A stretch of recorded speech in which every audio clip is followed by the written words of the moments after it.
Our daily lives are filled with plastic products.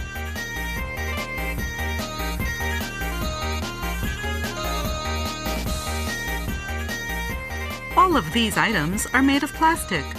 They include such products as plastic containers that are no longer used. Although these items might all look the same, there are in fact many different types of plastic. Do you think you can tell them apart? Today, let's try our hand at classifying plastics. Okay, time to give it a go. Try to classify the same types of plastics. I'll do my best.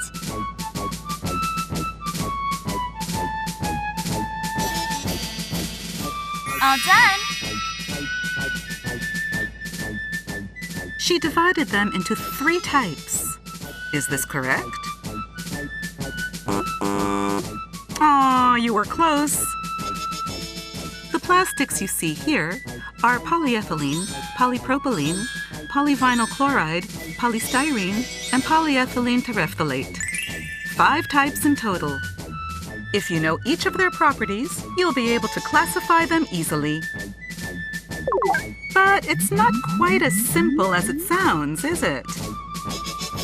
So let's bring in a couple of experts. Huh? Experts?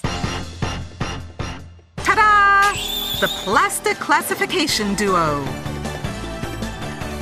They're professional plastics classifiers who know all about the properties of plastics.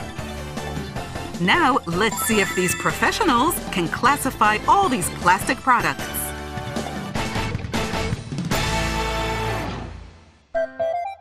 Before we start, let's learn a little about the properties of plastics from the classification duo.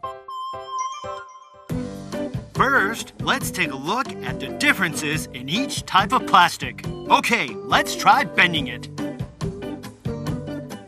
When we bend plastic, we discover some differences in each type. Polystyrene tends to break when bent. Polypropylene is light, strong, and won't break even when it's bent.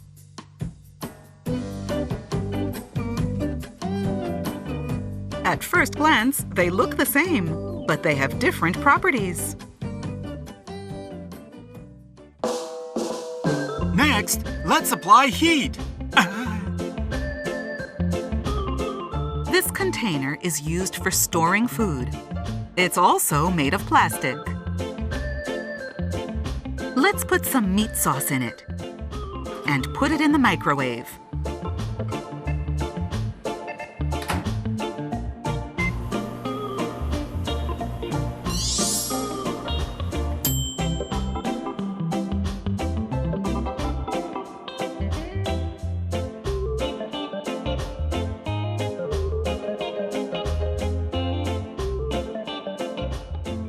The heat has deformed the lid's shape.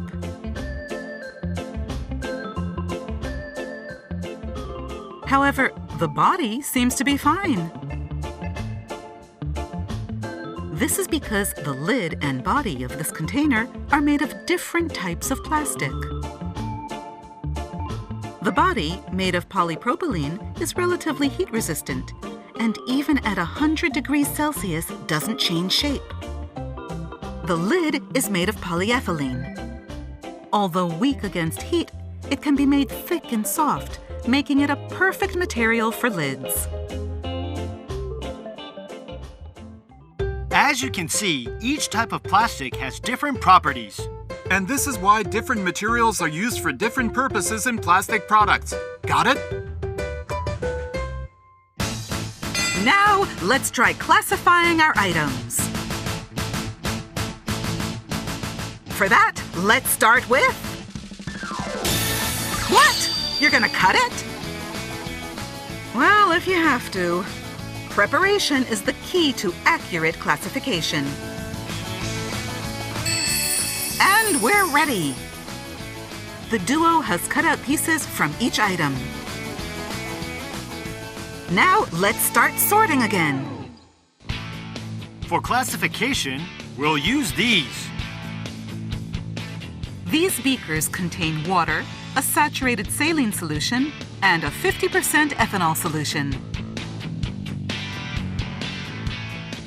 Let's try putting the plastic that we cut into small pieces into the beakers. We'll begin with this cup.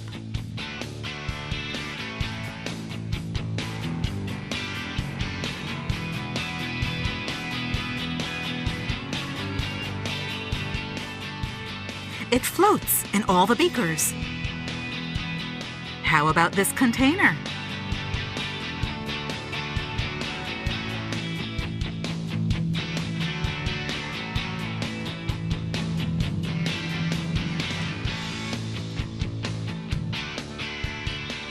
It sank when put in the 50% ethanol solution. These two seem to be different kinds of plastic. Each type of plastic has a different density. That's why you can tell them apart by whether they float or sink. In liquids of different densities. As you can see in this table, you can determine the type of plastic to some extent by whether it floats or sinks.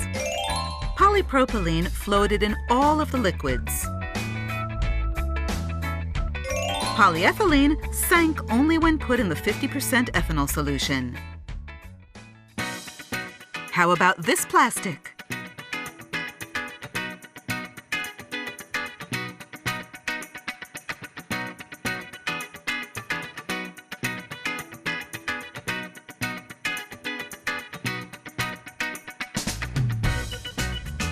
It only floats in the saturated saline solution. It must be polystyrene. How about this egg carton?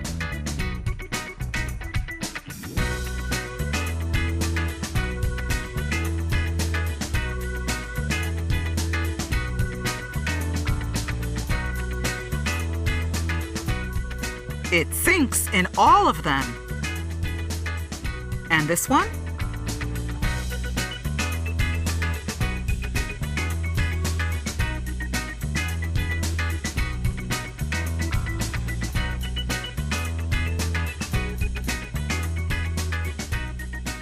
It also sinks in all of them. Having completed the sink or float test for all 5 plastics, polyethylene, polypropylene, and polystyrene have been classified. But we still can't distinguish polyvinyl chloride and polyethylene terephthalate, which sunk in all 3 solutions. So what should we do about this? No problem. We'll find out with this. Oh my, they're going to burn them. First, this egg carton.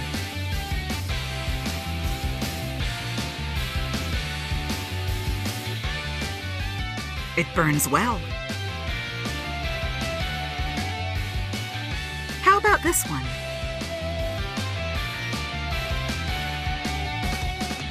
It seems to burn well, but not when removed from the flame. The one that burns well is polyethylene terephthalate, and the one that goes out is polyvinyl chloride. You can also tell the difference between plastics by observing how they burn and how they smell when they burn.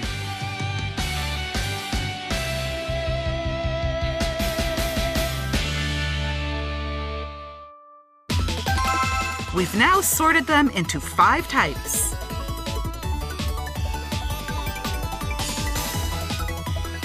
Great work, classification duo! Sorting plastics into their respective types makes it easier to recycle them. In other words, separating by type is an important part of the recycling process. For example, take this plastic bottle. The cap, label, and body of the bottle are all made of different types of plastic. That's why it's recommended to remove the cap and label before disposing of them. At plastic bottle recycling plants, the float or sink method of separating plastics, which we saw earlier, is put to good use. They shred the caps, labels, and bottles. Then put them all in the saturated saline solution.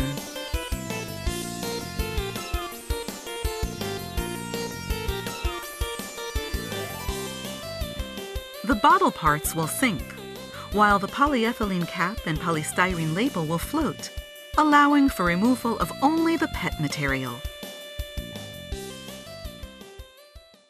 So, what do you think? Did you learn the importance of separating plastics? Yes, I did. But it's so hard to do this kind of sorting every time. That's why you can refer to the classification marks and information about the products. Classification marks? This. Yes! Indeed, packaging on products always contain these notifications. This tells us what type of plastic it is. Classification duo, why didn't you tell us sooner? Refer to these marks and we should be able to separate plastics easily. There are several types of plastic depending on their use. So be sure to do your duty and classify them by type for recycling. Thanks for your help today, Plastic Classification Duo. Keep up the good work.